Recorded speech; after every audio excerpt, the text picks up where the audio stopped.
Ground ಅಂದ್ರೆ ಅದು ಏನಾಗಿದೆ, ಲೈನ್ ಕರೆಕ್ಟ್ ಆಗಿದೆ. ಈಗ ಡಯೋಡ್ ಕರೆಕ್ಟ್ ಆಗಿದೆಯೋ ಇಲ್ಲ ಅಂತ ಚೆಕ್ ಮಾಡಿ. ಡಯೋಡ್ ಕರೆಕ್ಟ್ ಆಗಿದೆಯೋ ಇಲ್ಲ ಅಂತ ಚೆಕ್ ಮಾಡಿ.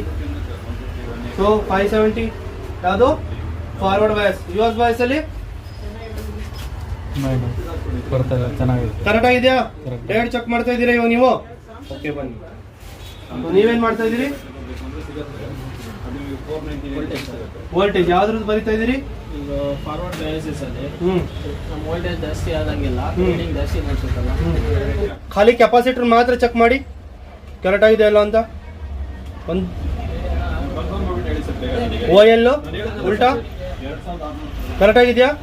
ಸೊ ಕೆಪಾಸಿಟರ್ ಪರ್ಟಿಕ್ಯುಲರ್ ಆಗಿ ಚೆಕ್ ಮಾಡೋದು, LDO ಪರ್ಟಿಕ್ಯುಲರ್ ಆಗಿ ಚೆಕ್ ಮಾಡೋದು, ಮತ್ತೆ ಡಯೋಡ್ ಪರ್ಟಿಕ್ಯುಲರ್ ಆಗಿ ಚೆಕ್ ಮಾಡೋದು. ಕೋಲ್ ಟೆಸ್ಟ್ ಅಲ್ಲಿ ಏನ್ ಮಾಡೋದು? ಕೋಲ್ ಟೆಸ್ಟ್ ಅಲ್ಲಿ ಲೈನ್ ಚೆಕ್ ಮಾಡೋದು. ಅರ್ಥ ಆಗ್ತಿದ್ಯಾ?